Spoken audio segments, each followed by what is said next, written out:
Good morning, good afternoon, good evening. Welcome, everybody. Of course, depending upon where in the world you are and what time you're tuning in. Thank you so much for joining. Appreciate you joining us. So, welcome to Run It Back, episode number 54. I am your host, Menelik Fernandez. The premise of Run It Back remains the same. We take teams that have played previously and we run the game back, so to speak, where we talk about what worked, how we prepared, what went into the scouting process, what matchups were key. All these things that, as they say, hindsight is 2020. When we look back on a game, what we would have done different, what we would have kept the same. So today we're going to take a little bit of a unique perspective. The matchup that we're looking at is Association Sportive de Sale versus Homenetmen. I'm not going to say it properly. I'm sorry, Sevag. And typically we get a coach from one of the teams to join us. Today we actually have uh, my friend Sevag. Sevag Ketenjian is a former player on Momentum and actually played in this game, and of course is now a coach. So we're going to do a little bit of a unique run it back where we're going to talk about both player and coach's perspective from the point of view of somebody who was a player in the game and is a coach now and looking back with a critical eye on his own play. So I think this is going to be kind of neat. It's going to be a little bit unique to do. And Sevag, if you give me a second, I'll try my best to do you some justice with a good introduction here. Sevag was a special advisor to the Ministry of Youth and Sport for 1 year in Lebanon. He was also an athletic director at, I'm not going to pronounce it right, I'm sorry, Hi, Gazian. Hey, Hegazon? Hi, Gazian. Hi, Gazian. Sorry, you from September 2019 till currently. He was the head coach of Momentum's women's basketball team for 3 years. He was a head coach at Touch of Lebanon for a couple months. He was also, I mean, we're looking at one of his games here, but he was a 7 year professional basketball player for this organization, and 1 year before that at Champville. So, sir, not only am I excited to do this with somebody that I consider a friend at this point, and really welcoming and endearing to have you here, but I'm excited to do this with a gentleman of your stature jumping on and spending the time with us. So thank you and welcome. The biggest thank you is to you, Menelik, because I'm now in the United States, and it was January 6th when I arrived, and it was on January 8th when I decided to join Rising Coaches community. And the first three people who welcomed me there, or four people, was Adam Gordon, the CEO of Rising Coaches. Shout out to him. Yep. You, Menelik.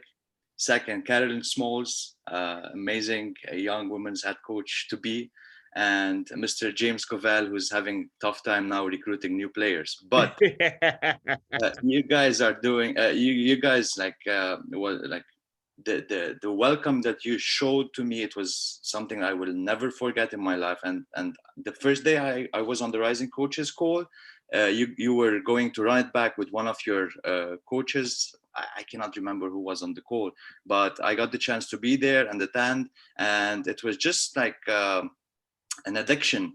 It's so hard to miss 2 times in a row, run it back, and you have an amazing program. You have an amazing show. It's very famous. So I congratulate you on that. And Thank you. from your show, I met Lamar Barrett. I met Mike the Cracker. I met Jamie Tong. I met Coach Mike, or Mako, just like he wants to be called. And of course, Paul and Garrett. Like you guys. And just for anybody who's listening, Vlog is of course being super generous and kind, but all of these people are in this call. And Savag, I believe the first show that you would have been in on would have been Mike the Crackers, because his was filmed January 8th, if I'm not mistaken. So there you go. It's Mike's. I think I'm not sure, but I believe yes, he was on the call. He was participating. But let's stop patting each other on the proverbial back, and let's delve in a little bit. Give me some background on this game that you had chosen, that you have played in. The date is from a few years ago. This is obviously a pre-COVID game. So, give us some background as to playing for this team, what this game means, where in the season it is, just everything that you would know, the intricacies. Let me start with my team. It's called Homenetmen. It's an Armenian club in Lebanon, and it was famous with the football team or the soccer team, as we call it here. So in the recent years, people decided to take care of the basketball team, and they brought in money, and they got all these superstar players, as we will see in the tape soon. And we started making good results. As a result, we started qualifying to regional tournaments such as West Asian Games, Arab Championship, Dubai Championship. Like, you can see and play against the best Arab clubs in the region, from Egypt, Morocco, Algeria, Iraq, etc. So this Arab Championship was in November 2017. It was right before our season start in Lebanon. So it was kind of a pre-season tournament, which was at the same time a very important one, because Right. it was a regional, and at the same time we were playing for the best, to win the best Arab club championship. So um, this team was formed late in September, and we played the tournament in October to prepare for this tournament and use this tournament to prepare for the season later on. So it's considered as one of the toughest championship, because in this tournament it's all physical. People, like players, they don't have any soft touches. It's all about going hard, kind of a wild animal in its jungle. So and it was very hard because the tournament was in Morocco, and the final we were playing against the Moroccan team. And as you can see, the fans were crazy. It was a different, Right. I've never been in such atmosphere. Literally, they were crazy. And it was very hard for us to be there mentally, not just playing basketball. So it's one of the games that I will never forget, but at the same time, it was one of the most difficult games as a player, as a coach, or as an away team coming to play in a very tough environment against the home team. What would be the age range of players in this game? Yeah, we have our oldest player was like 42 years old Egyptian guy. We called him the Pharaoh. Like, he's strong, his big body, experience. He played on power forward position, but at the same time he was playing as a center because his experience allowed him to do that. Right. And the youngest on the court, probably it was number 9. He was like 24 or 5 years old. Right. At that time, I was 26 years old. So let's delve into this. And I mean, obviously, you've seen the questions, you get an idea of the flow of the show, you've been on it before. How do you prepare as a player? And how is that different than what you would do now as a coach in terms of getting ready for this? You mentioned the short period of time that you had leading up to it. So, delve into that. Talk about what your coaches did, what you would do differently, what you would keep the same, all that fun stuff. Okay, so the type of this tournament is like 10 or 11 days tournament where you play 7 or 8 games in a very short period of time. You don't have very much time to prepare. You don't have much time to kind of be ready for the event. So we were just adjusting the situations and during the game. And we treated games as important practices because, as I said earlier, the aim of this tournament or participating in such tournaments was to prepare ourselves for the Lebanese league, which we considered the most important tournament we want to take part in. So it was a trip for 6 hours to Morocco. The first day we didn't have any games, but we practiced. We had two days of practice, and then we knew that in the group stage we are going to face teams where their levels are not very close. Like, you're going to face very weak teams, and at the same time you're going to end up facing very strong teams. So we treated some of the games as practice sessions to go into Right. the more important games, but when we were facing the tough teams, the situation was like we were not looking for the wins and the losses, more of adjusting the situations, more of creating the chemistry, more of trying some new stuff, because the type of our team was a run and gun team, very fast guards, not traditional 5 man, a go-to guy named Sam Young, ex-NBA, point guard, international, like very wide known, Walter Hodge. So with these types of players, you cannot slow the tempo of the game. You have to push. And as I said, we didn't have much time to prepare. And because the games allowed us, we were kind of installing the system during the games. The first quarter had a plan, the second quarter had a plan, the third quarter had a plan. So, and the beauty of this short period tournaments and the many games that you play, that is that players always talk basketball. They don't have any time to go outside of the, Right. it's kind of a bubble before Right. before Yeah, having a different kind of bubble than yeah, what we're exactly. right. So we were always together all the time talking about the teams. That's what helped us further in scouting, because we didn't need to have special time for scouting, special breakdown films for scouting, because like we knew we watched them every day, they watched us every day. We knew that the teams, the type of the teams that we're going to face, that we knew the types of the players that we want to face, their tendencies, etc., etc. But the downside here is when you are a small group spending lots of time together for like 15 days, you get tired of each other. For And sure. this is where the mental part comes in. And this is why having good people in your team, forget about their titles. If they are coaches or players or administrators, if they are good people, they will make your life much easier. So that's what our coach insisted going into this tournament, where we are going to face some situations. Maybe we don't like the country, but we ended up loving it. Maybe we don't love the hotel, maybe we don't love the food in the hotel, but don't take it as an excuse. We have a mission and nothing will stop in front of us.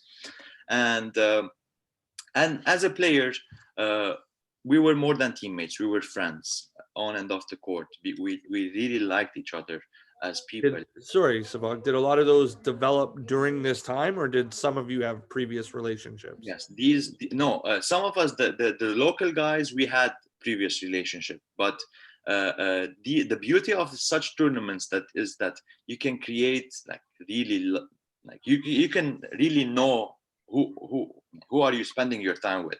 There's a quote that says, if you know the type of the friend or the person you are going to deal with, travel with them, because during travel he or she shows the real character. So that's what happened. And Actually, really interesting. I used to say that about girlfriends all the time. Travel with a girlfriend as soon as possible, and you'll get a really good idea of if you're compatible or not. exactly. So this period resulted in a very important relationships. We made friends, and we won in the end of the day. So it made it easier, and like it's a good memory to look back to. Love it. Winning solves a lot of problems for sure. Yeah, definitely. One of your So questions that says how you have evaluated the game, we just won and celebrated. there you go. All right. So I got a couple of questions from all of that. That was obviously lengthy and I love it. But you spoke a bit about the preparation process, and your coach didn't really give you or have time to give you a lot of film on the other teams, Yes. didn't have time to give you a lot of paper scout on the teams. Talk to me a little bit about the sitting down and the watching. How you guys, like, what conversations come up among the players as to, this person does this, that tendency is that, this is how we're going to win. If you guys agreed with each other, and if you didn't agree with each other, how those disputes were settled, and then how that game plan was formed from those conversations. Yeah. So the type of the team that we had was like a power horse in that tournament. So luckily, we found people or other teams adjusting to our way of playing, because, as I said, Right. It's not something familiar to play running gun basketball in that region. So the type of the players that we had helped us to run the system and implement it and be the power horse. I will quote one of the words Sam Young used to say when watching other teams. So our watching session was live. We didn't have any breakdown or film sessions. Right. Why? Because we didn't have the time to prepare, to get the DVDs, break it down, etc. So what we used to do was go early to the game, previous game, watch the last two quarters or maybe the last quarter, and or the third quarter, and use the fourth quarter as a warm up for our game. And then Right. after we finish, we used to sit, and if it's an interesting game, we go for two quarters. If it's a bad game, we used to watch a quarter and go home. So these live watching sessions, let's say, kind of help the team and the players know who we are facing. And what Sam Young used to say was easy. That's it. So he didn't bother himself to go any deep, because, like as I said, Sam Young was our go-to guy. He was our main scorer, huge body, huge pusher, Right. attacking like a shark and like a tank, attacking the basket, bringing help, open up. He was a good passer. He reads the game very well, and this is why it made us the power horse and not the underdogs to run behind other teams. Love it. So those discussions when he would say things like things are easy, what about But they weren't easy.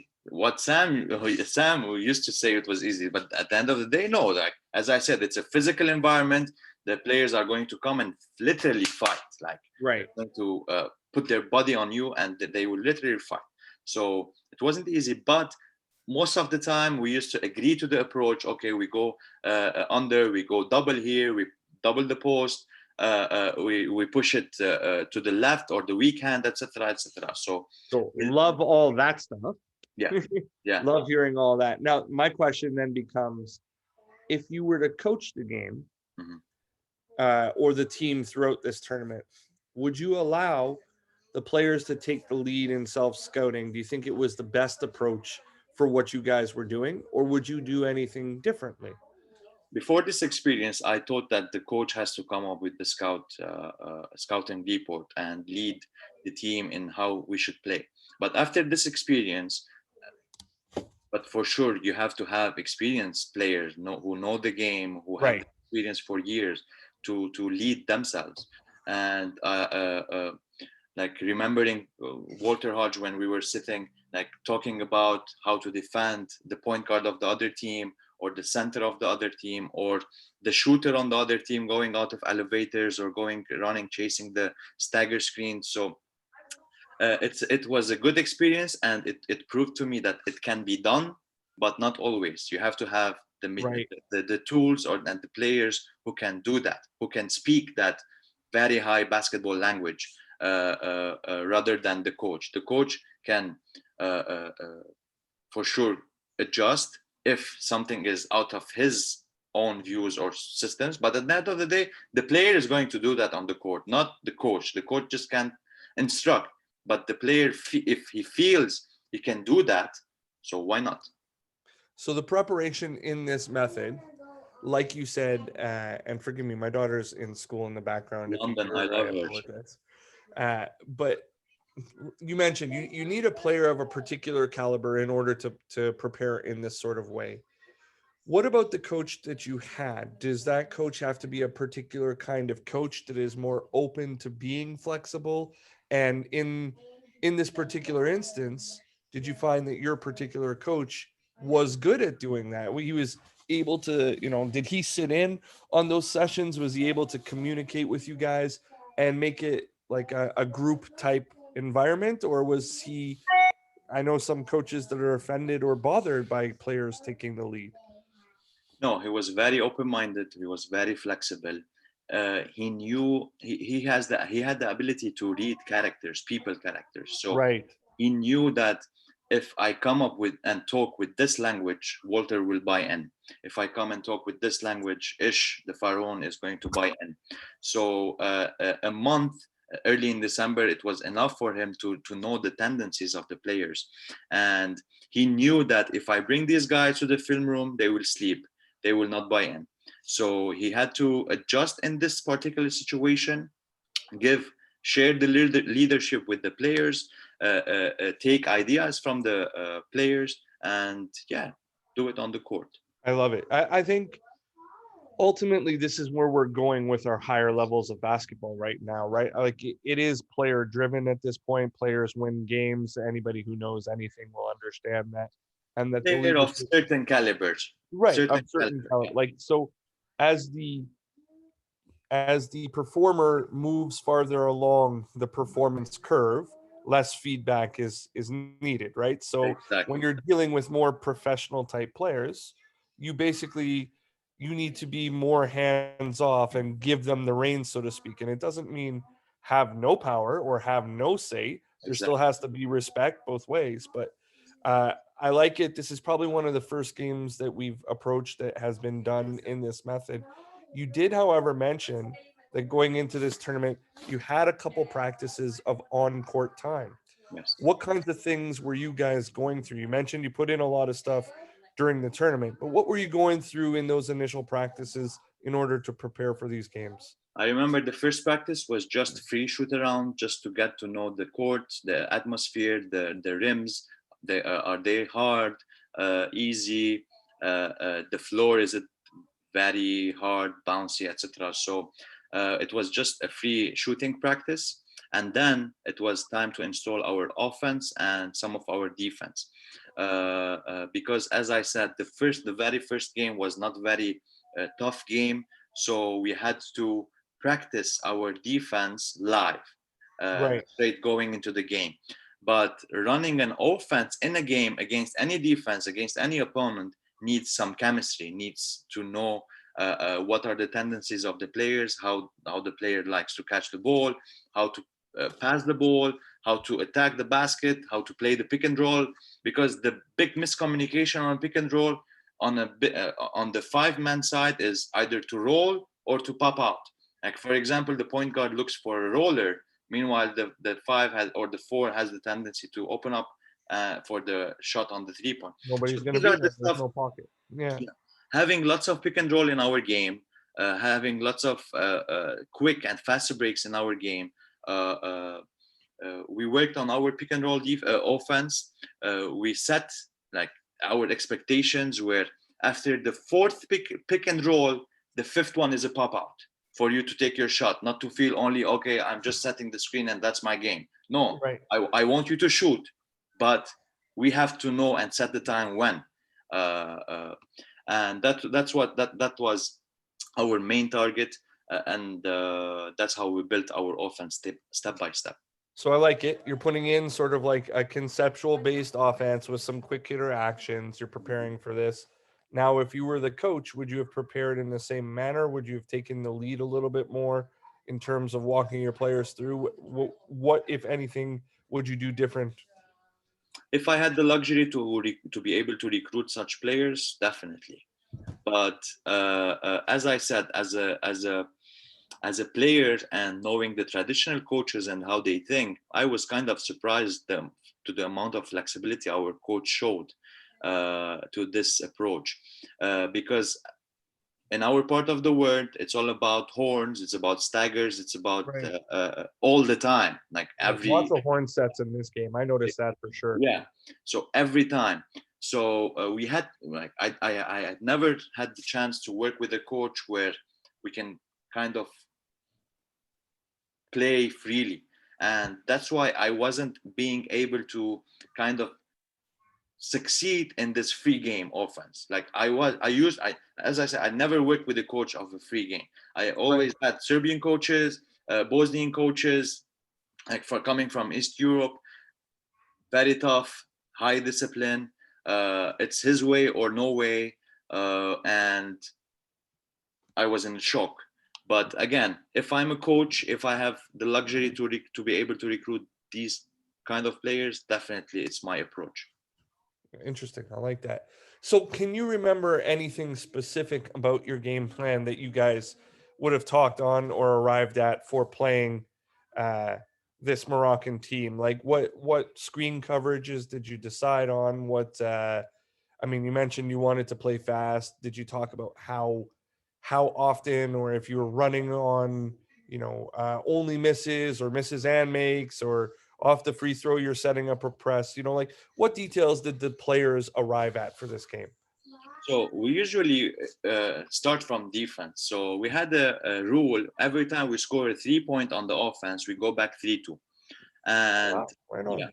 so because like the other team was watching us and they knew that we are going to do this, we changed. We didn't want to go 3-2. Actually, it was very rare to go 3-2 against this team. They had amazing shooters. So we knew who are the best shooters to chase on the stagger, who are the best ball handlers to go under the screen. Luckily, their point guard wasn't a straight shooter, so we could afford going under. But the advantage that they have, and it turned to be a disadvantage against us, was their big guy used to shoot the ball a lot on the 3 point line. Okay. So what did they do is bring their big guy outside the 3 point line and take the shot and empty under the basket, where the guards can freely drive to the basket. There is no one to block the shot. But for when they were playing against us, our big guy was a power forward, like 2 meters 5 maximum. So Right. he was quick to go and cover under the basket and come up, cover the shot. So we used a lot of switch guys. We set the switching teams. Like for example, 1, 2, 3, they switch. The 4 and 5, they switch. Sometimes I cannot remember if it happened in this game, maybe because of a miscommunication. But I remember because we are a short team, a small size team, running a small ball basketball. We used to switch 1 and 5, but then having a kind of a rotation where the 4 ends up on the 5, on offensive 5, and the 1 goes back on the 3 point line, 45, covering the guard. So it was a kind of a 3-way switch to cover the under the basket, not to create a advantage for the other Right. team, and at the end of the day having the guard guarding a guard. Yeah, I would call that a scramble switch or a Yeah. three-way switch, as you Mhm. said, for sure. And you guys just kind of worked that out on the fly for yourselves, type deal. Exactly. So Exactly. now this brings me to like in-game type stuff. This is obviously a very player-led environment. When you are in game, if your coach is beginning to notice things that are incorrect, is he telling you or is he asking you guys to change? And what's the respect like from the players to the coach when it's the player-driven environment? And if it was you, would you do anything different in game? Remembering back. Yeah. So it was kind of like during adjustment, it was more on a defensive side where he reminded us that this is where we're doing something wrong on defense, but offense, nothing was there. Like, Right. for example, like if we took a bad shot, all you can see the coach is clapping and cheering for you to take it next time, because Right. he doesn't want you to stop taking that shot, but creating but if you don't score, he had this philosophy: if you don't score on offense, it's fine, as long as you stop the other team scoring on your own basket. So this is what he had to tell us. But offensively, nothing much to adjust, just like nothing major. But defensively, he used to tell us that we are not doing this. But I've never seen him telling like any players, like not even us, telling us like, don't take that shot, or why did Right. you take that shot. Right. So, I mean, the players are setting the boundaries, obviously, on the offensive side. Did you notice your coaches tracking anything in game to give you feedback on certain things? Not really. Just the defensive part, where if we had to trap the players, and we didn't, he used to say like, okay, we had 5 trapping opportunities, but we went 2, and out Right. of the 2, they scored 2. Meanwhile, they had to, or they didn't score 2. So if we went 5 times trapping, if we trapped 5 times, they wouldn't have scored the 5 times. So it's 6 or more additional points Right. less on our scoreboard. So, uh, uh, like, it was kind of weird having this approach, but luckily it worked for us, and that's how we made our way through.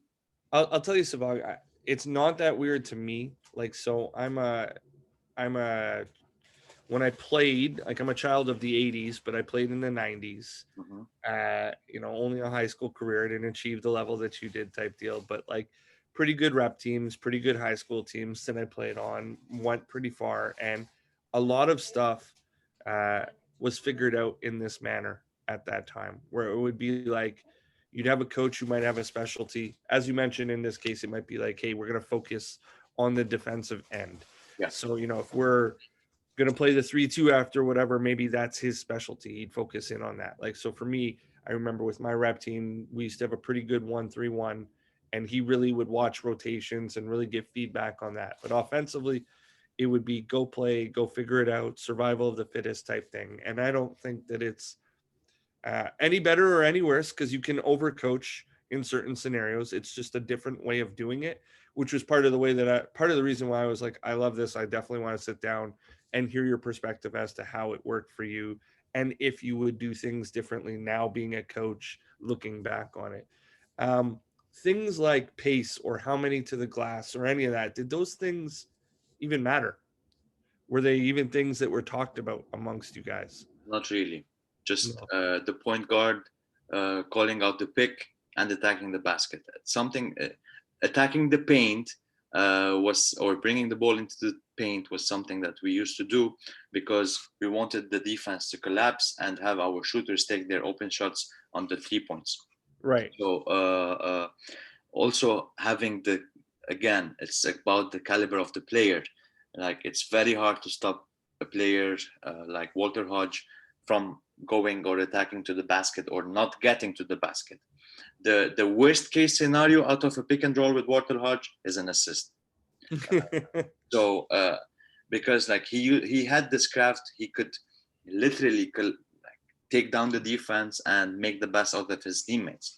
And with a player like this, it's very hard to kind of tell him what to do offensively. He's the maestro. He's the person running the show. Right. He knew when to who to pass the ball. If you saw, like, for example, this guy is hot, let me go with him. Okay, this is the third possession. Our big guy didn't receive the ball or didn't touch the ball. Just go away, go low post and play. That's how it's done, and that's what we see. Uh, uh, uh, for example, like in G League basketball, five out offense.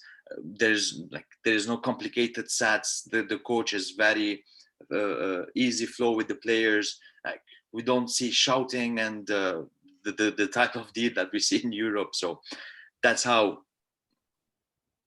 I saw this experience on my team and at that year. Again, as a coach, I'm not there yet to go with this. Again, Right.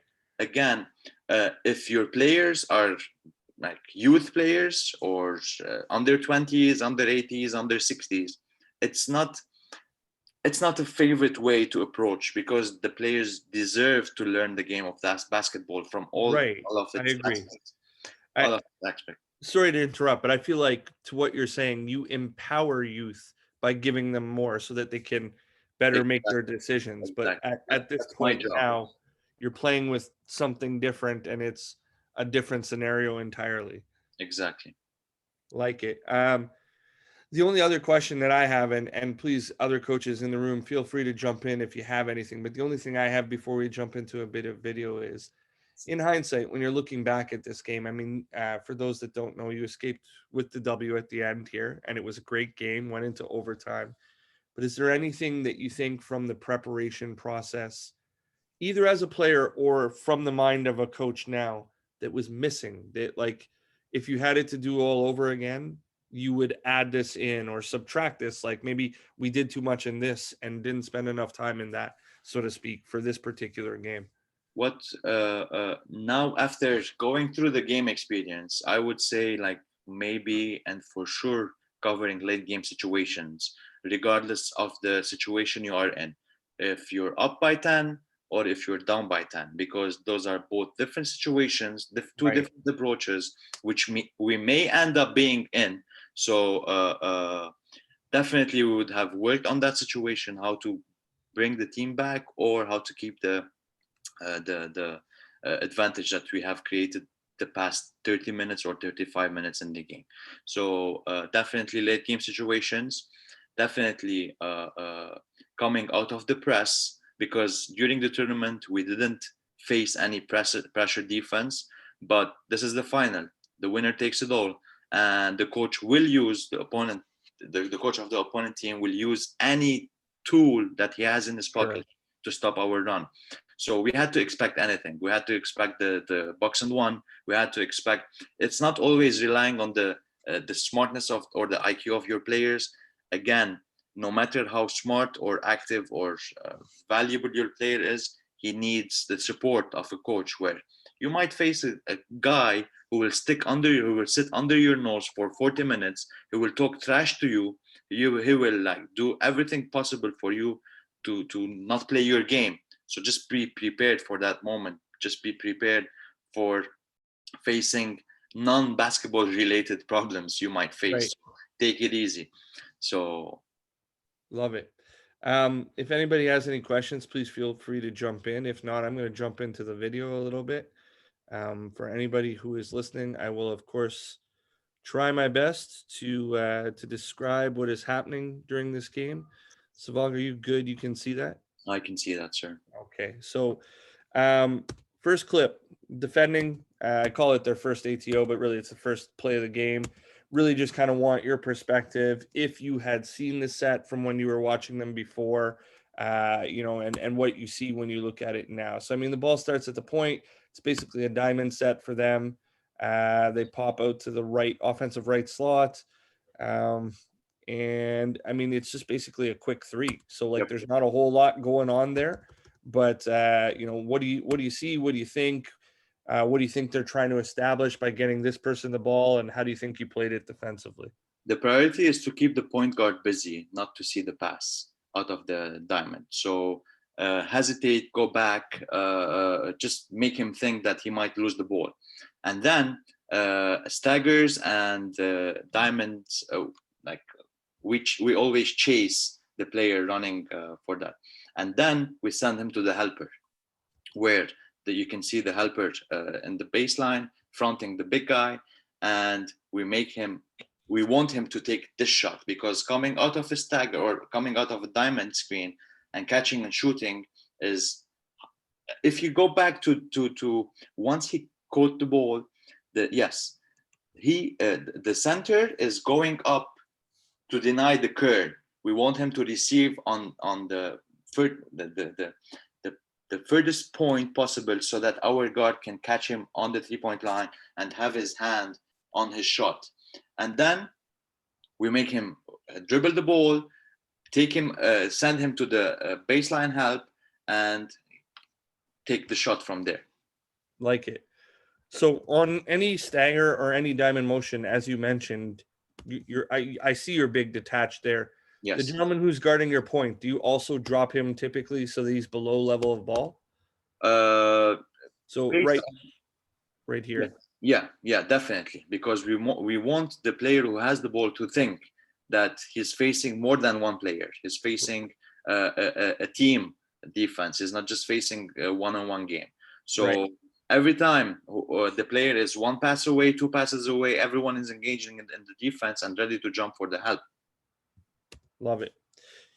Your first play going the other way, I believe, is the next one that I have. So it's your first ATO is what I called it. We got a offensive left slot ball screen, and then just a mid-range pull-up after the roll. All of your guys are above the free throw line, basically at the point that the roll happens. It was Talk to me. What are you trying to find out? Are you watching their coverage? Is it? I mean, you mentioned your ball screen heavy, so take me through it. it was so weird to leave a player which is known with his player pick and roll action to be this wide. Like, if you see the space that he had, two dribbles all the way to the free throw line, and Yeah. still the center is not there. Definitely they had scouted him, and the instructions were go over. But if you go over, you cannot let the center be this under, like waiting him this far. So he had to be kind of higher than this. So Walter read the defense, stopped, and took the shot. And it's his deadliest weapon. You cannot leave him this wide open on a pick and roll. This is what he does. Did you guys purposely decide to go pick and roll right at the beginning just to see what the coverage is and explore what they're doing type deal? It's our like best tool. So we had like even if they had to cover in a certain way, the rest of the 4 players should move in a different way to help Walter, because we weren't going to change the pick and roll, but we're going to change the rotation of the 4 other players to make Walter's life easier, where they can receive the ball. For example, if you continue this, there's a pick and roll, pick, and then there's a down screen for the 4-man or the 3-man to pop out and receive from the 45. So that was actually going to be my next question. That's the continuation of the screen. Right. So that is a pin down or a veer basically at that point, where he's going to screen the top help on the double side. Yeah. You guys are purposely trying to put everybody above the free throw line. Is that like it to me? It looks like you have 2 shakes almost in this, where they're filling in the. Yeah, our tallest player was 2 meters 5 centimeters. Tunisian guy, played in the World Cup against the best people in the business. So he wasn't a 5-man; he was a 4-man. And the origin, like this is the story behind it. The origin, when they went to recruit him, they told him that we have a 5-man, 2 meters 15. So he came, he was recruited, and he was going to play the 4. He wasn't going to play the 5. And then something's happened. We didn't end up recruiting the 5-man, and he ended up playing the 5. So having a 4 playing as a 5 is always an offensive advantage, where they can be on the 3-point line, bring and having like a good 4 who can shoot on the 3-point. You have to bring the 5 defender on him and empty under the basket. That's what happened. Love it. Mike is saying that Walter has won MVP in at least 2 or 3 countries. Oh yeah, definitely. And then James said conversion rate, Menelik. What were you asking, James? Sorry, I misunderstood that. For the metric. Oh, that's 6'8". Oh, for my American friends, 2 meters 5 is 6'8". That's funny because I was actually thinking that in my head. I was like, I wonder if anybody knows the metric to the imperial there. Yeah. My bad, James. Simple one, ask it all the time. Transition 3s on your team. What did you guys think about it? Was anybody yelling and screaming at anybody for bad shots? And player-led environment, I'm assuming a natural hierarchy kind of developed. What was that like in terms of stuff like that? Definitely, this shot was welcomed and was always welcomed. And the 2 guys who took this shot, was one of them is Walter, and the second one is me, because the point guard, when bringing the ball up during transition, he sees this option, whereas the guard wants to go and dunk the ball or go for the easy layup. Meanwhile, the point guard, is going to stop around the 3-point and look for the shot. And transition 3 for the point guard is like a dunk for the rest of the players. So it's something that you cannot miss, but you have to work on it. You have to make one of your tools where you can really make the best of this option, because it's an extra point, and who doesn't want that? For sure. So yeah, point guard should work on this shot and is welcome. Were there any instances throughout this tournament where players maybe who weren't point guards shot something as such, and how was that dealt with by the other players? Not really, because as I said, the point guard brings the ball up and passes to the guard, and the most of the guards that we had were catch and shoot guards. Right. So they wanted, even if they were bringing up the ball, they used to pass to the point guard, run, sprint, or to the 45 or to the corner, receive and take the shot. That's what they do the best, and that's what we wanted to do in our games where play or do what you do best.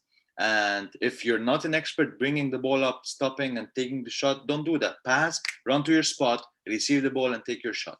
Love it. The next one I think is a flip or touch action I put in. Goals and how you executed were sort of like what my notes are here. So it starts with a zipper cut to the right slot and then a give back, so a flip or a touch action. Then he comes off of a flare screen and I believe it was we just go over the other side and he beats his man baseline and goes to the rim for the dunk, which he misses, and then you guys get the putback on it. So how do you feel about your execution? And this is one of the sets you put in. Walk me through sort of the different wrinkles within it that you guys had installed.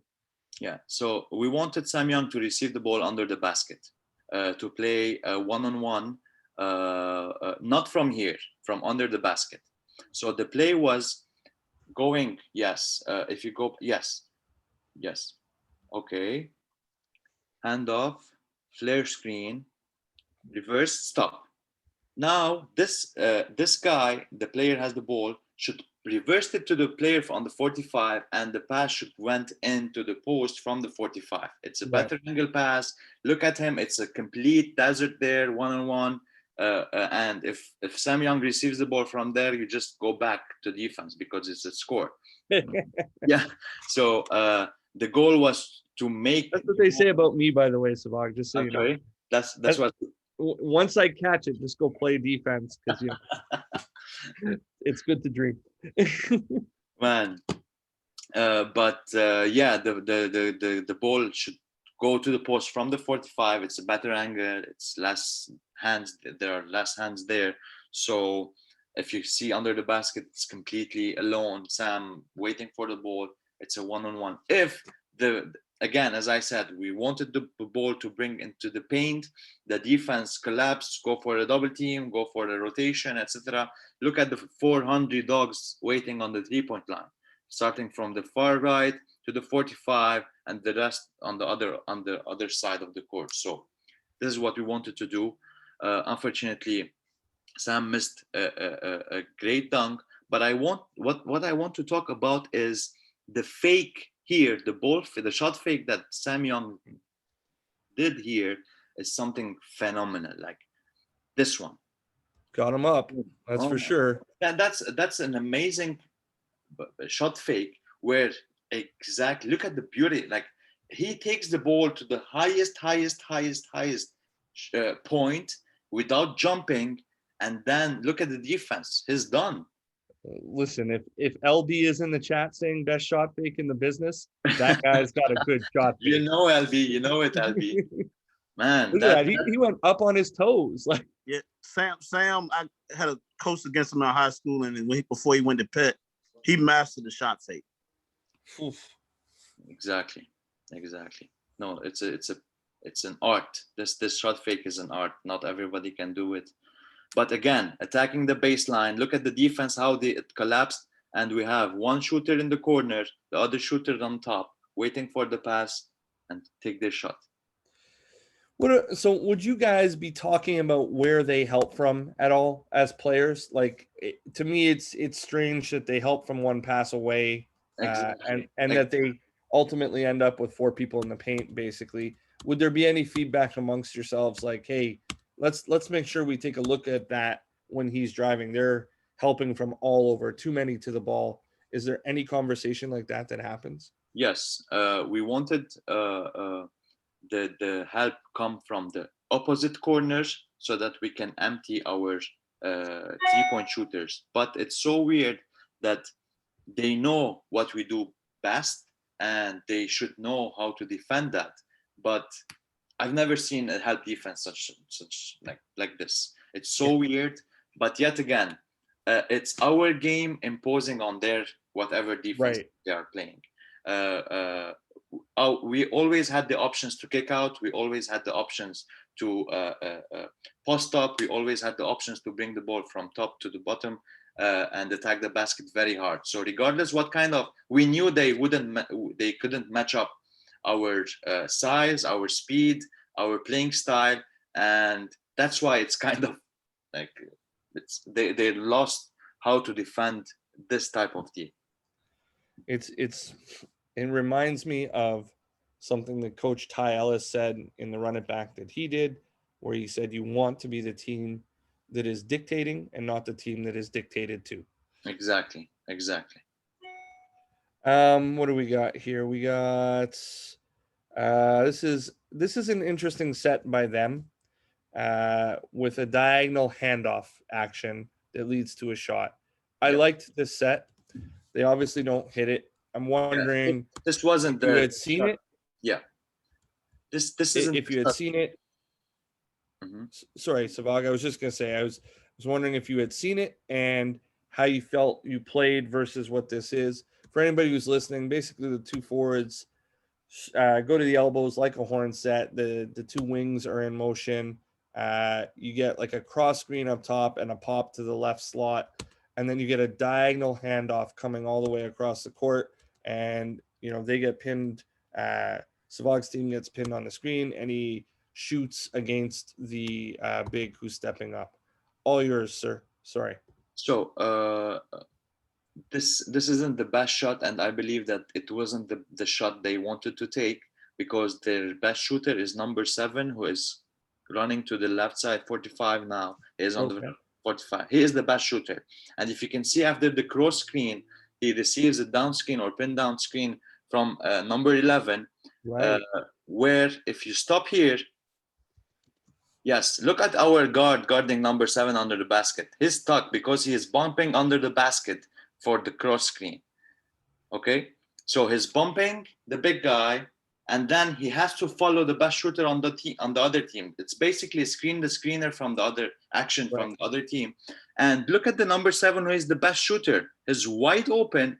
The nearest player is looking at the basket, and the person who should be on him is very, very far away. It's 3 meters almost. Exactly. So it's a bad move from their, luckily from their offense. If the guy, the best shooter, receive the ball on top of the ball, on top of the block, it's an easy and guaranteed 3-point shot for them. So what would you have done defensively differently? Yeah. So what I could have done is here, because we match the size on this handoff, we could switch, because on the switch you will stop the pass to the under the basket on the cross screen.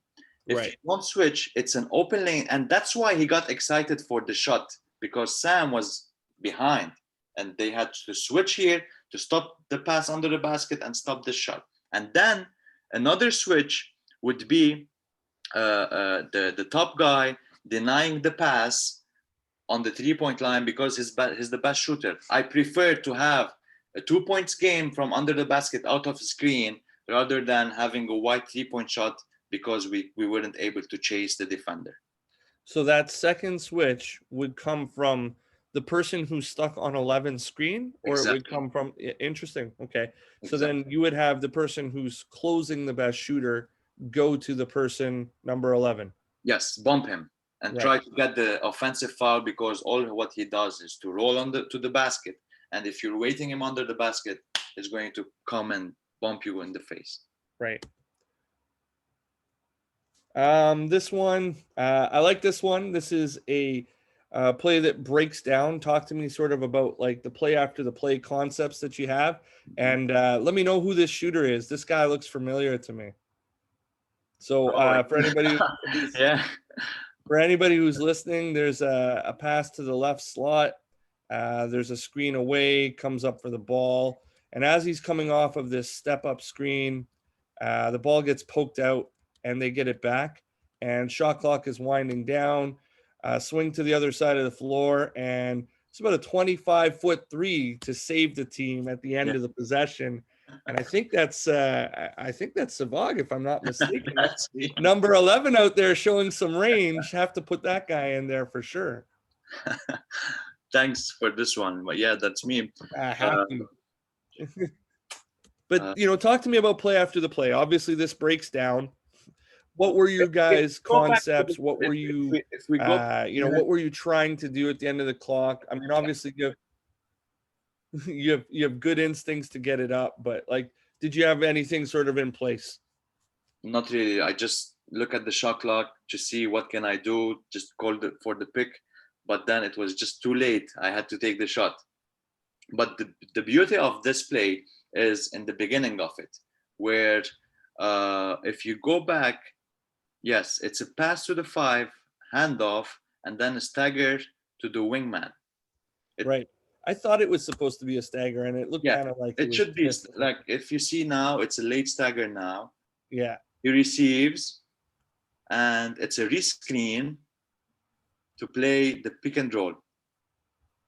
The help will come. The help will come. I am wide open on the 45 there. It's a one pass. It's a shot. Right. So that's what that's why I told, like, Walter Hodge is someone who creates, and but like the worst case scenario is an assist out of a pick and roll. So, and when I received the ball, I had like almost no time. I had to act. I had to take a decision in my normal, like in my like sober times, not frustrated times, like easy times. I would never take the shot because I'm more of a classical point guard where I like to take it slow, bring the 5-man and go for the pick and roll. But I had no other choice. I had to take the shot. So boom. And luckily it went in. You might as well just drain it then. Nothing but that, right? Love it. Defending clip, late rotations on a scramble. So basically they make the pass to I think it was supposed to go to the left wing and the player is just not there. Yes. He tracks it down, uses his size and pumps your guy, gets a little bit of an advantage. But then rotation wise, it looks like everybody's a little bit unsure as to where to bump or tag from. And there's a roll right down the center of the floor for a dunk. Mm-hmm. So talk to me about, what you would do better basically on this. So if we look at the time and the period, it's in the fourth quarter usually, and they are down by like 11. And usually they don't put this matchup. They don't mix these 5 players together. Right. And that's why they had to come up with something unusual, which was unusual for us. We didn't know if these 5 players were on the court together, or who got the matchups, or how we should defend it. And this dunk is a result to that scrambling situation that we were in. So definitely we had to not go on the steal, even if they had a scrambled situation, because risking a steal, like you create a 3-on-2 situation here and the dunk. Right. So take it easy. We want to slow the game down in this situation. It's the final. It's the winner takes it all. We don't want to give easy baskets, especially dunks facing a team, home team, where the fans go crazy, the motivation goes up, and everything starts looking bad for you. So we don't want this. We just want to take it easy, shoulders in front of the ball, and stick to the plan. I don't know if it was planned from their side. They put these 5 players together. It wasn't the usual rotation for them. It wasn't the usual rotation for us, but it was a bad result. So my perspective was that they were trying anything at this point, Exactly. right? Like you said, we're 35 and a half minutes in. You guys are up 11 at this point. You've basically led the whole game. And not only have you led the whole game, it's felt like you have dominated the whole game. And then, next few clips, you'll see, like, just as you mentioned, the momentum swings a little bit. And I think that definitely had something to do with it. So this is a horn set. It's an ATO, which is why I put it in. It's not too much. I think it's only about 1 up and down afterwards that there's a timeout called. So now it's a 7-point game. As you're coming out of this timeout and they're setting up for this horn set, do you guys have an idea what's coming? Do you know what they're running after timeout? Did you see a lot of their horn stuff throughout the tournament type deal? See you, James. Thanks for joining in. And then how do you think you played it? So for anybody who's listening, he goes to the left side, they roll that side, they pop the other side, don't get what they want out of it, get into a little bit of trouble, and then play after the play, they get to the other side of the floor, and he just pulls up for a jump shot on the empty side. He doesn't attack. So, I mean, obviously defensively, it works out pretty well for you. But what do you think in terms of how you played it from the beginning? Yeah. So if you look at their rotation again, number 7 was their best shooter. Like if he takes 7 shots, he's going to make those 7. And we wanted in this situation where he bringing the ball up, because if you bring the ball up, you're not thinking of shooting the ball. You start thinking of creating to your teammates. So the good thing here is this guy is not taking the shot because he's not a very good off dribble shot type of deal. He wants to receive and then shoot the ball. So a situation where we want to be in the number 7, who is the best shooter, to dribble the ball up. 1. Second, if you see the rotation is here and the 2 pass away is in the passing lane already, in the corner guy, like having his hands up in the corner. So 1 pass, 2 pass away already is in the lane, because we want this guy not to take the shot. We want this guy to attack the basket for the 2-point shot. It's much more like acceptable rather than having a late game 3-point shot in the middle of a comeback. So in this situation, we have the first pass denied, the second pass denied. They just had a very bad shot where the shot clock was like maybe 12 or 10, and it was a long rebound for us. We could have translated it into a faster break, but we wanted to slow the game down and not to kind of trigger their momentum. Like it. And then, I mean, obviously, they, in my opinion, they settle for this shot here. Yeah, so it is a very bad shot. So the next one is a little bit later in the game. It's another defending clip. It's a late game. The lead has shrunk to 5. So talk to me a little bit about the perspective of what you guys are thinking momentum wise and how you feel you did on this guarding everything. So it's again a horn set. They roll the side that they go to, which is the offensive right side. They pop the other side and they swing it. And again, basically it's the mirror image of what you're looking at before, where he pulls up for a contested shot. He unfortunately hits it this time. So what are you guys thinking? How are you reacting, etc.? I mean, you get a contested shot, but he hits it and it's late game. So what's the mood like, etc.? Okay. This was like after 11th day, maybe late in the game, having a high average age in the team, playing great 35 minutes. The last 5 minutes, we crashed energy-wise. The energy level went really down. As you can see, both teams, the players of like, this is not an efficient horns play. Right. At the same time, this is not an efficient horns defending play. So we kind of, the players are that. They're just walking bodies on the court, but the other team cannot quit because they are playing in their home team. The hometown people are there and cheering. And this is why the home court advantage is very important in a basketball game, where the dead bodies, they bring the dead body back to life. And this is what happens. I call this is a desperate shot. They had to take it. It's not the best shot that he wants to take, but he had to take it. And luckily for them, he scored. If he didn't score, the pressure or the stress level was going to be on them and not on us. Because if he doesn't score, 2 minutes, we have the ball on the offensive side, like 5 points to the difference. And once he scored, it's a 2-point game, and 2 minutes to go, we opened up the game all over again. So it's a desperate shot. He is a good shooter. He's going to take it, but it is what it is. Fair. I put in gifted offense up 6 with 90 seconds left. So you're like basically you're about 3 or 4 up downs after this. You've stretched it a little bit again, but what are you guys thinking, acting like? I mean, obviously the goal is to score. That's a silly question, but like, are you guys going to a set that you've utilized a lot? Are you trying to identify a specific player? Does everybody know what the goal is together?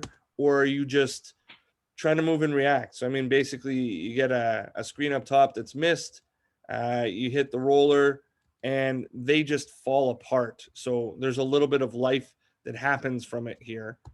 But what were you guys trying to get? Or is this just, hey, we're moving and reacting and seeing what they give us? In this situation, you want the ball in the hands of your best players, and our best players were Walter Hodge and Sam Young. It's either Walter creating for the team, or passing to Sam for an isolation on a one-on-one or a two-on-two situation where he can have a lane to the basket. This is not a play. This is something that the players on the court came up with, and because number 10, as I called, is the pharaoh of Egypt. Very experienced, very smart guy. He knows how to pass, when to shoot, how to defend. This is a pass. It's a no surprise pass from him, and great response for the punches that we were receiving late in the game, Right. and the dunk and on their home game, so home court. So we want in these situations, as I said earlier, we weren't prepared for late game situations. We weren't prepared for situations where we were up by 10, 2 minutes to go, or 3 minutes to go, how to keep that advantage. So in situations like this, the ball should be with your best players, the players who can handle the ball, handle the situation, and come up with the best play possible. So let me ask you this. Being a coach now and being a player in this game, and this being a player-driven type game, I think most people would say and agree you want your best players to make plays at the end of the game, which obviously happens here. I mean, it looks simple when you look at it, but I know a lot of guys that wouldn't be able to throw this pass or recognize that that guy's open or see that it was two to the ball, wouldn't remain calm, and we wouldn't get this dunk, so to speak. Did everybody in your scenario know who the best players were, and they were all willing to concede that those were the best players, and then therefore it made everything easier for you? Yes, that was the unspoken kind of like we didn't decide. It just happens within situations, within games, within practices, within bus rides. You know who the bully is on the team. You know who. Bully him, LB, bully him. So then my question that is a follow-up to that would be, as a coach who's not in as much of a player-driven scenario, Mhm. do you think it's beneficial to identify who you think are the players who should be having the ball in their hands to your players? Or do you think it's better to just let that naturally develop? I never speak it out loud, but what I do through the plays is to make the ball end up with my best player without communicating it. Right. And then because he is the best player, it means that he can score or he can pass, and I make it very loud to the rest of the players to be ready for an open shot, for an open layup, and expect the pass. That's why. So yeah, it is something that I go to, but never communicated with my. Don't communicate it. I've heard varied opinions on that. So now we get into late game. They Because obviously, it's not fair. Like you want the guy when he receives the ball to score, and in order to do that in a late game situation, he has to be motivated. During the timeout, if I say to him, "Hey, don't dribble the ball, just pass the ball to X or Y, and don't do anything else," like I've killed the player. If he was going to make 20% of the shot he was going to take, it's done. I've killed. It's a shot in the foot. So I try to motivate the player as much as I can, because you never know, miracles do happen, and we want right. to stick to that chances. But there are some truths that we cannot hide behind them. Like we cannot Right. say, no, don't pass it to the best player. The players feel safer if I come up with something where the best player is going to take a decision. But like I don't demotivate the players, and at the same time I don't hold them account, like put lots of pressure or over pressure them in such situations. Like it. This one is, the game is tied and there's just under 30 seconds left. and they decide to start pressuring you. You mentioned this a little bit in the talking about being unprepared for certain things like this and working on end of game. Obviously, it would be something that you would have put in more time doing. Maybe walk me through the two to the ball, how you would have played it better. Ultimately, this ends up with the ball on the offensive left side of the floor, trying to be swung back to your guard. I believe that's Walter that you're trying to swing it back to, and it gets taken away, and he goes and dunks the ball in the other direction. So you guys actually go down 2 points, and it's the first time in the game that you have not had the lead, and it's within 18 seconds. So, everything. Talk about the pressure on the ball, talk about the preparation, and then talk about how your veteran staff handles a situation like this. What I love about being an offensive side of a pressure defense is to have a power forward who can dribble the ball up. Because when the guards are pressuring the ball, the power forward can easily pass to the open man. Meanwhile, when the guard is dribbling the ball, is in a fight with the defense, heads down, he cannot see who's open, he cannot see the basket.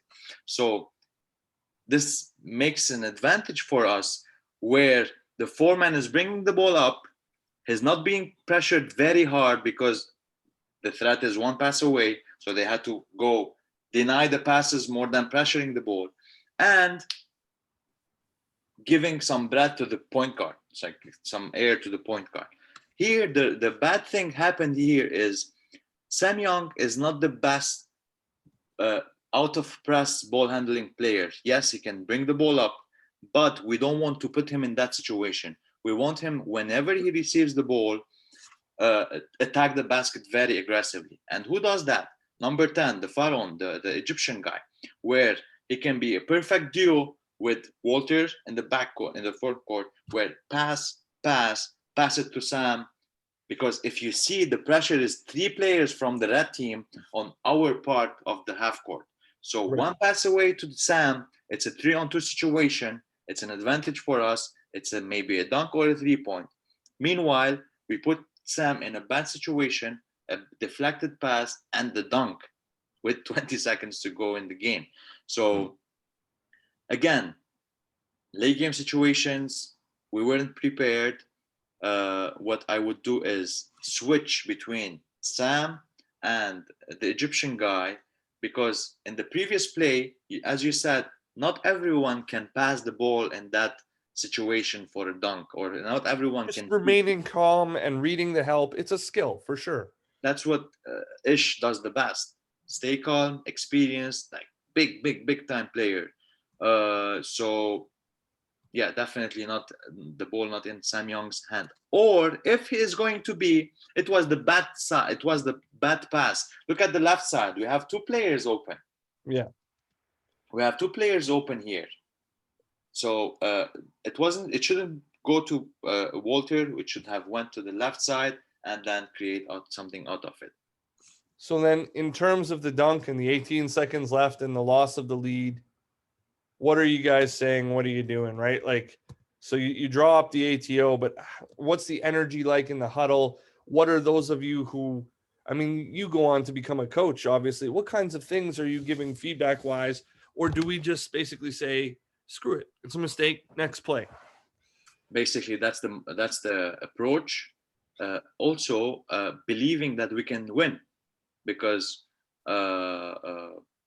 coming this far to lose in the last 20 minutes, it was something that we didn't have in our agenda. We wanted to go very far. We wanted to win. And in order to do that, we have to take a brave decision and attack the basket and score from this offense. We forget everything what happened in the past games or 12 days, whatever. We focus on this offense. We have to score on offense, and this is how we do it. We pass it to the best guy, we go for a pick and roll, attacks the basket and scores. So was the instruction as simple as that? Like in terms of what you draw up? I mean, so here's the play for anybody who's looking. It's a side out, and I mean, they just basically get it in, swing the ball, and go to work, sir. So it looks like it's going to be a double setup. And then he rescreens to a step up angle and gets downhill and makes a hell of a shot over the help. So, I mean, is that it? Just give him the ball, empty aside, and go to work, sir. Exactly. It was it should have been a horns play where he goes, but go to the left side to the horns. But then I don't know if it's seen in this clip. Ish number 10, the Egyptian guy, told the bald guy in the corner to stay on that side, not to come on this side, because he knew if he opens Walter's left, it's a basket. Right. So here, he stayed in the corner. He knew it was an isolation screen. The defense doesn't expecting it. Boom. They thought that we were going to go with Sam because Sam was scoring very high percentages in the game. But that's why we wanted to shift to be on Walter and Walter take the advantage. Especially Sam had the last turnover in the previous offense out of the press. So we don't want to go another turnover. We want something safer. We want something easier for the guard. Walter does this. It's his best type or best period in his, best tool in his game. So we want him to take this action. We want him to take this basket, and we believe that he will score. Because once we finish the timeout, we were thinking on defense. We weren't thinking on offense. Right. And then, I mean, you get one more crack at it. So they timeout advance. They draw something up. Their sideline out of bounds. What are you guys saying in the huddle? Like, are you switch everything? Are you fight everything? Are you do you have a pretty good idea where the ball is going? And then do you have a pretty good idea where you want to send it? What are you guys saying to each other? Yeah. So this here, we wanted to go for the weaker hand. We didn't want to switch everything. Unlike so many coaches, we wanted to just take it easy, wait for them what to do, because if we fouled, it was a free throw. We didn't want to foul. We just wanted to go with the clock. We didn't want to take any actions out of it, but we could have lost the game. We could have lost. Well, I mean, he gets pretty close. I think that's a hard shot, and I don't think it's the best possible shot. So, I mean, so for anybody who's listening, they run a box set. They come straight up the gut, and then they're going to attack from the point, and the screen is coming. It's a screen right that's about to happen, and just like Sevag says, they're weakening it, and then they end up switching. And I don't think this is a favorable switch personally. I don't think that wasn't the plan. It wasn't the plan. Right. And then, he attacks middle. He gets to about the nail, but a good contest makes him shoot sort of a one-handed shot over the top. He almost banks it in, and then we head to overtime, basically. So overtime, I mean, I didn't go too much into what happens in the overtime. You guys end up 5. This is one that's pretty interesting to me in that it gets late and they shoot the 3. They miss it. They get it back, and they end up hitting it. And I'm just kind of wondering what you guys are saying now at this point. It's 7 seconds left. You're up to, do you know who your best free throw shooters are? Are you trying to get it to them? Do you have, anything that you want to run, so to speak? Like what's the plan at this point? The primary plan is to pass it to Walter, but we this one right here, right? Yeah, exactly. Exactly. Get the ball to Walter and everybody do this. That's it. Love it. We had to have. We knew that they are going to press him, so we had to put Ish, the Egyptian guy, next to him to help him with the passes, etc. Right. And then we got the foul and the free throw, 2 shots, and we won. Yeah. So, I mean, I just put in this last, like the importance of making free throws, obviously here, because you guys were up 2. He makes both of them. So you go up 4. But if you actually watch the clip, when it's 99, 95, they come down and they hit this last 3. Yep, they do. Right. So, I mean, make your free throws. The only instruction was no foul whatsoever. No right. Foul. Because there was no point scoring 2 points. They wanted to take the 3-point shot. Imagine a stupid foul trying to contest the shot. Oh, let me go for the block shot, and then it's a foul, and then it's a basket, and that's another overtime coming after 12 days of a heavy tournament. So Yeah, forget that. like, yeah, just let him score. They scored, we celebrated. So Nice. And you managed to get the whole 7 off of the clock too, which I thought was good, right? Like you jumped at them a little bit, slowed them down, showed them 2 chests on the ball up top, and then he makes it. But all in all, a great win. And I like hearing the player-led story for sure. If thanks for joining, Mike. Appreciate you being here. here, Mike. If anybody has any questions, please feel free to ask. But Sevag, this was awesome. Really appreciate big time win. And for anybody who's checking it out at whatever point, this guy absolutely has my recommendation. I mean, knows what he's talking about. Great guy, really reliable. So appreciate you, sir. Man, like, I really appreciate you, man. Like literally, you are a friend. Like I'm lucky. You are the guy I'm lucky to call a friend. You always there to text to answer my texts, everyone's texts and phone calls. Always respectful. Always, you have a product that it's amazing. Like people started stealing it from you, but I'm humbled by you saying that. But like I said, I'm just along for the ride, listening to great coaches such as yourself sharing, and I've really appreciated. And to everybody who's on this call, thank you guys for your time, because as I've said before, this has been therapeutic to me over this lockdown. So, sir, great game, great W. Look forward to seeing what the future presents, and thanks for sitting down. thank you everyone, guys. Thank you, Manelik, again. I'm gonna stop it right there. Hang around for a second or two if you like, man.